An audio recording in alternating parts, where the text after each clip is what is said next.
पाकिस्तान ने अमरीका की अतवाद के खिलाफ लड़ी जाने वाली जंग दे विच अमरीका का साथ देने का फैसला किया ते पाकिस्तान के अंदर बम धमाकियां का एक तूफान आ गया।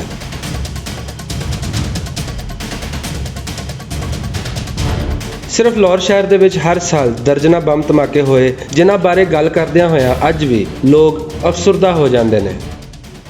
धमाका होया ते उदों हर तरफ अफरा तफरी सी, बच्चे बच्चियां औरतां सारे खौफदा सन, सारे दुकानदार भी परेशान सन कि की होया है। ये तो मतलब वो वास्ते इस पर निशानी हो रही थी कि पाकिस्तान बड़ी बदअमनी अजे तक अमन नहीं हो रहा।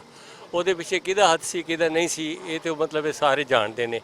वो रात एजेंट भी सन, भारत इंडिया सारे जो बार्डर से जो है फतूर वो सारा इधर दाखिल कर रहे सन। तो उस बहुत बुरियां यादां सन, काफ़ी इंजरीज होए सन, काफ़ी एक्सपायर्स होए सन। तो ये मतलब यादां इस तरह दियां ने कि दिल दुखा दिंदियां ने।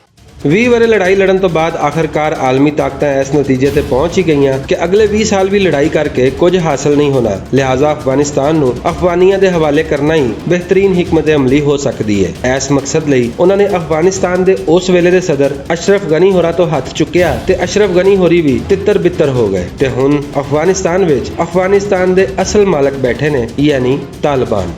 इन्हां बारे पाकिस्तानी भी पूरी उम्मीद ने, क्योंकि इस बार तालिबान अपने आप को अपग्रेड करके मैदान में उतरे ने।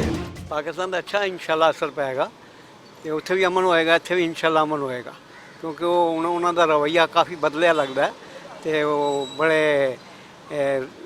सही तरीके नाल आए ना, उन्होंने अकल आ गई है। पहले जिस तरह 20 साल पहले सन वो नहीं होने, इंशाल्लाह बेहतरी होएगी पाकिस्तान। तालिबान ने कहा जी कि पाकिस्तान के नाल साडे ताल्लुकात अच्छे होंगे तो उनका इंशाल्लाह इत्थे आवाम नूं फायदा होएगा, सानूं फायदा होएगा, ताल्लुकात बेहतर होंगे इंशाल्लाह ताला।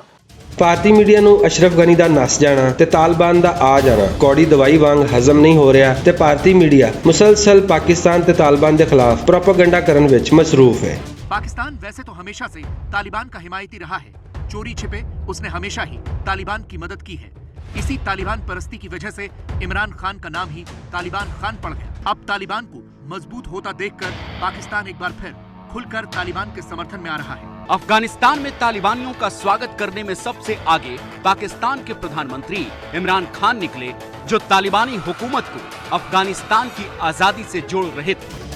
पाकिस्तान विच हुण अमन है ते अफगानिस्तान दा अमन ही पाकिस्तान दे अमन दी जमानत है। सानू पाकिस्तानियां नू असल खुशी उदों होवेगी जदों अफगानिस्तान विच देर पा अमन कायम हो जाएगा। कैमरामैन मोहम्मद अदनान दे नाल असगर अली, भुलेखा टीवी, लाहौर।